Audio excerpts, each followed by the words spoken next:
The power of intention plant the seed of your ultimate destiny. Welcome to today's commentary. Today, we are going to talk about a super fascinating ancient Buddhist text. Honestly, this isn't just a bedtime story you listen to and forget about. It is actually ultra hardcore, breaking down exactly how karma works and just how terrifyingly powerful the intention in our minds can be. We're going to take you step by step to crack open this wisdom from ancient India and see how a tiny action, one that you and I might think is completely negligible, can generate a cross-temporal, nuclear-level impact. But before we officially begin, have you ever thought about this question: can a bag of leftovers actually buy enlightenment? Sounds totally absurd, right? Like Mission Impossible.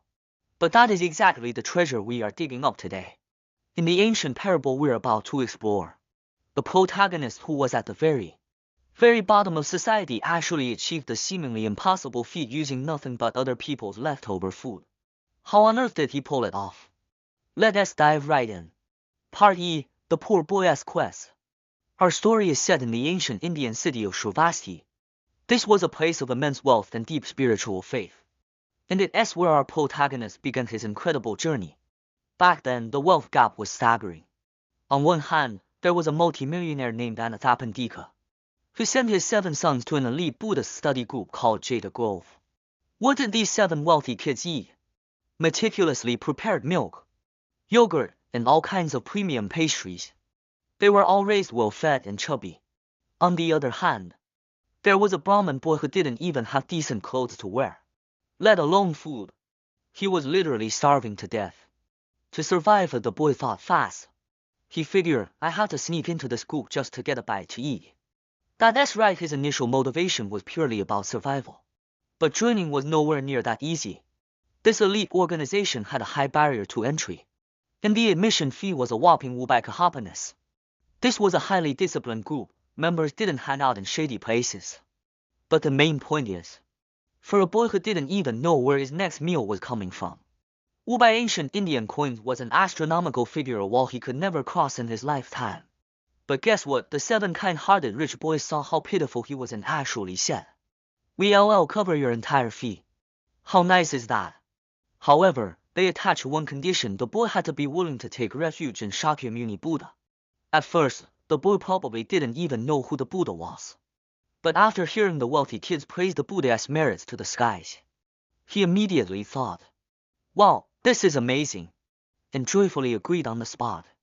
Just like that, he successfully unlocked his membership. Part R, the ingenious offering. The boy finally got into the group and filled his stomach. But don't celebrate early, he immediately faced a massive PR and financial crisis. Here's what happened one day. The students in the group suddenly got super fired up and decided they wanted to make offerings to the Buddha and the Sangha. They set a new rule: everyone had to take turns fully sponsoring and organizing an entire day's worth of offerings. For the boy, this was a total bolt from the blue. He immediately said, I am way too poor. I can't afford this. Only to be snapped at. If you can't pay, then get out of our group. Having finally secured a long-term meal ticket, there was no way the boy would willingly let himself be kicked out. Since his pockets were empty, he used his wits and came up with what can only be described as a genius alternative strategy. He volunteered to take responsibility for the final, concluding day 90.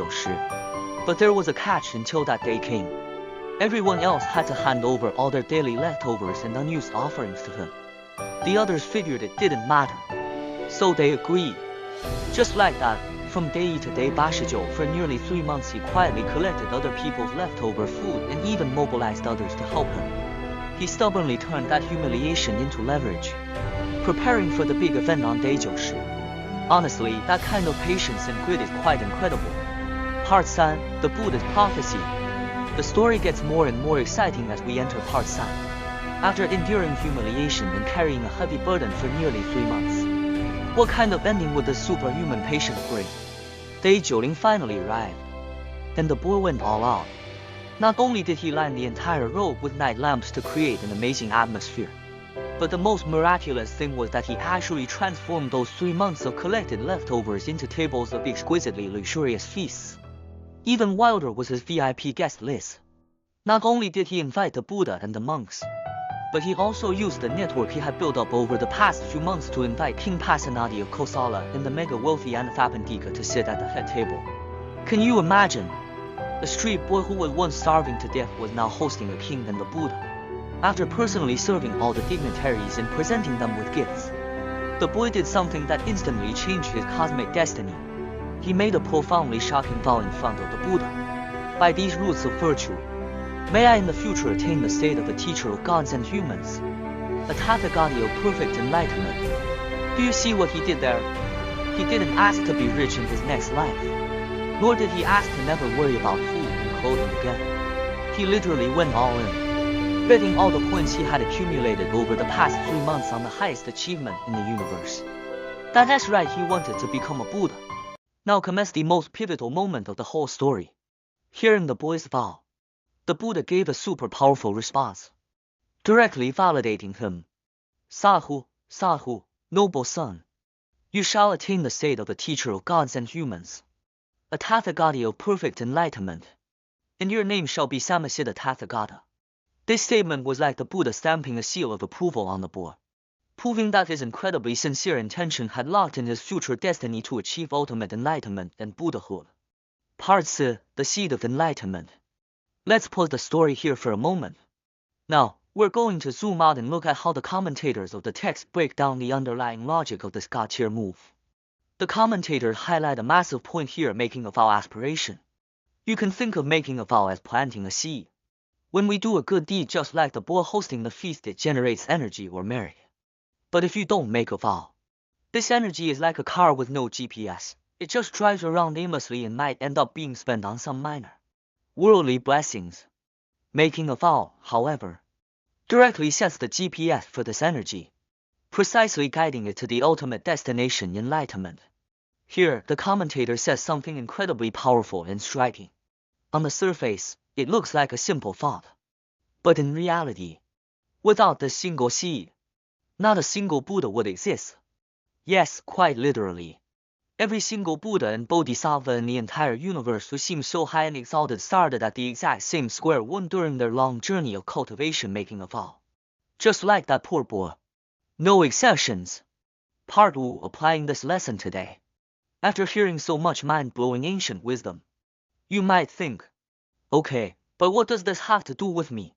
How do I use this in my life?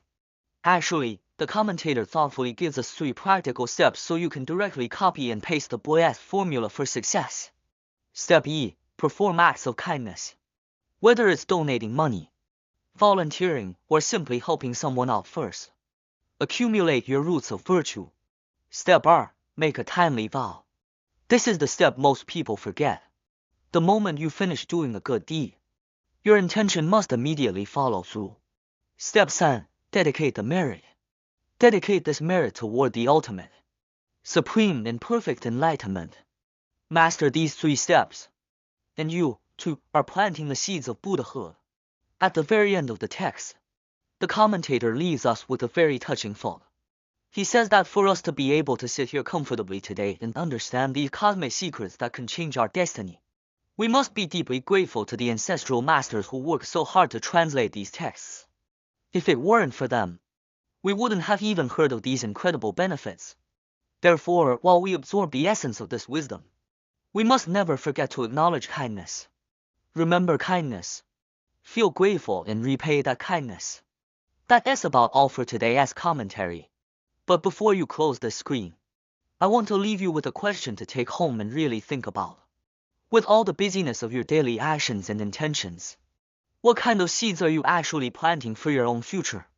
We might do good things every day, but do you often let this precious energy just evaporate into thin air? Do you forget to set a powerful target for it? Remember that boy who relied on leftovers to make a vow for Buddhahood. Starting today, try to give your every small act of kindness a clear and magnificent direction. Hope today's content gave you tons of inspiration. See you next time.